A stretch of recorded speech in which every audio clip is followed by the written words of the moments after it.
Les amis, bonsoir à tous, très heureux de vous retrouver, soyez les bienvenus comme tous les soirs à la maison, chez moi, dans mon petit bureau pour ce point média, vendredi 24 avril, j'espère que vous êtes en forme. Les amis, on va s'arrêter sur une information importante aujourd'hui, on va se poser sur cette information, c'est l'information UEFA.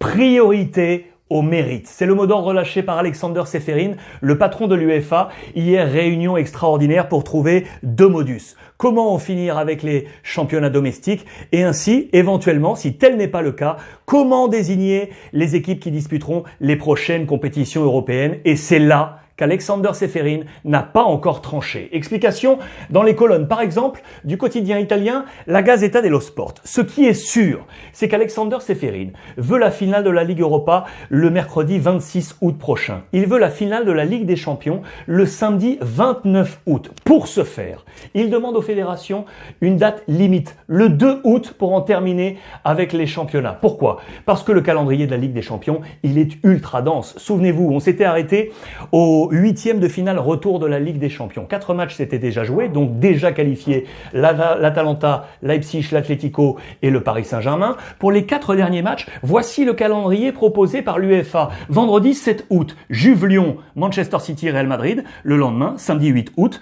Bayern, Chelsea, Barcelone, Napoli. S'enchaînerait un calendrier absolument fou pour arriver jusqu'au 29 août, Istanbul et la finale de la Ligue des Champions. L'incertitude, les amis, c'est que si les championnats ne pouvaient reprendre, comment désigner donc les futurs clubs européens? Et c'est donc là qu'Alexander Čeferin n'a pas encore tranché. Plusieurs options.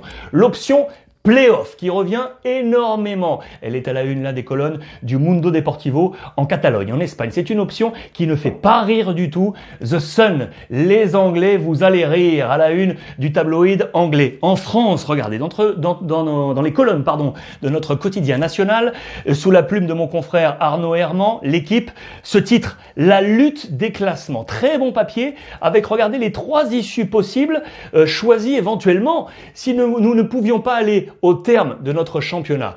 Que pourrions-nous envisager? Regardez les 3 solutions. La première, c'est de figer le championnat au terme de la 27e journée. C'est la dernière journée qui a été entièrement jouée. Voici quel serait le classement final. La 28e, elle a été quasiment entièrement jouée. Il manquait le match entre Strasbourg et le Paris Saint-Germain, ce qui ouvre une 3e voie. La voie qu'on va appeler la voie du quotient. On prend le nombre de points emmagasinés depuis le début du championnat par les clubs, on divise par le nombre de matchs joués, ça nous donne un quotient et voici le nouveau classement établi. Vous noterez quoi?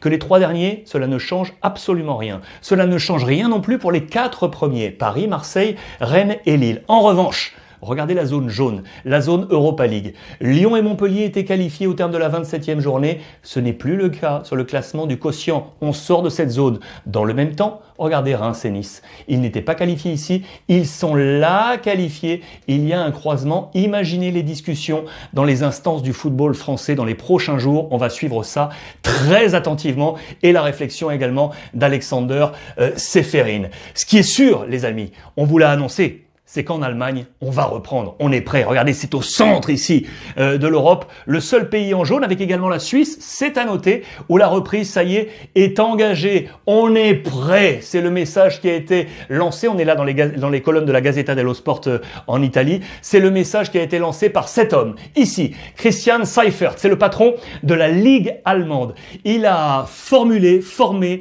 façonné, distribué ce document qu'on a appelé Task Force avec son homologue de la fédération allemande, un document, les amis, de 41 pages où tout, absolument tout, est expliqué quant au modus, au process pour reprendre la compétition. Le staff médical, comment les clubs doivent gérer, le nombre de personnes dans les stades, comment arriver au stade. 41 pages, c'est absolument complet, appelé Task Force. Je vous rappelle que 14 cas ont été trouvés de coronavirus dans les différents clubs allemands. Il y a 36 clubs première et deuxième division au total. Ces 36 clubs ont reçu ce document. Et pour preuve, je vous montre comment ça se passe à l'intérieur. Regardez, je vous ai pris l'exemple des tests. Regardez comment on explique comment faire les tests contre le Covid-19. Sachez qu'il y aura des tests avant chaque match.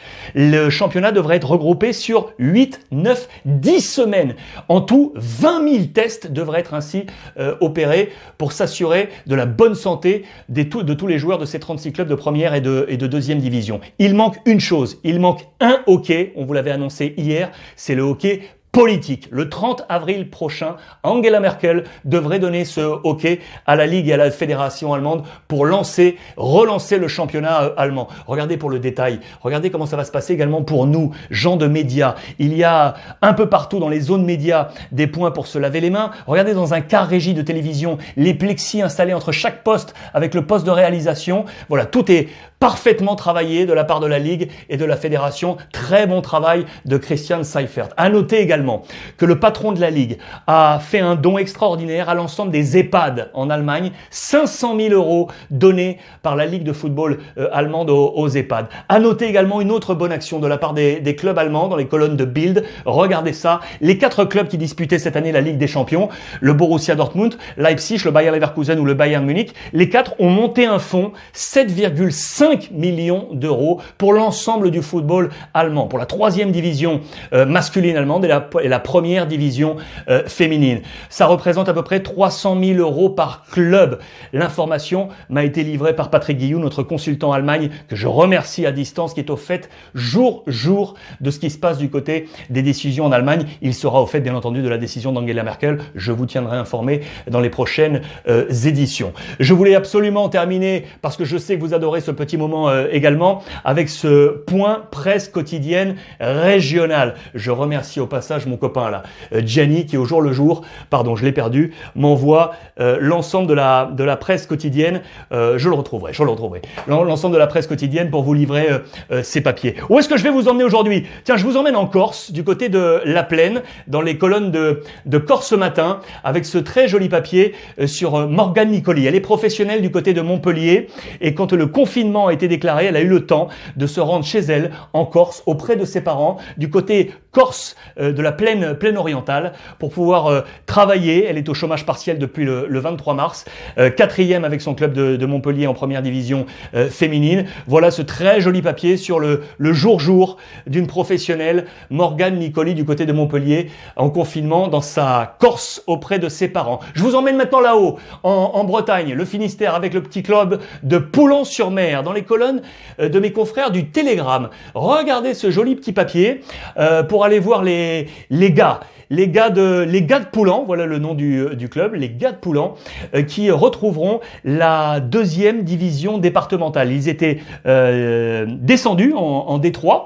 Ils vont remonter tout de suite. Vous savez que les championnats amateurs ont été gelés et ils étaient alors premiers de leur groupe devant Goyan, ce qui va faire que la formation de Tanguy Le Goff va retrouver la D2 la saison prochaine. Bravo à eux, c'est une très très belle performance pour eux. Et enfin, je vous emmène ici là, tout en bas, à Rousson, en Occitanie, dans le Gard, pour aller voir l'AS Rousson. C'est le club de Laurent Blanc, qui est originaire de ce petit village. Il en est le président d'honneur et le stade porte son nom d'ailleurs.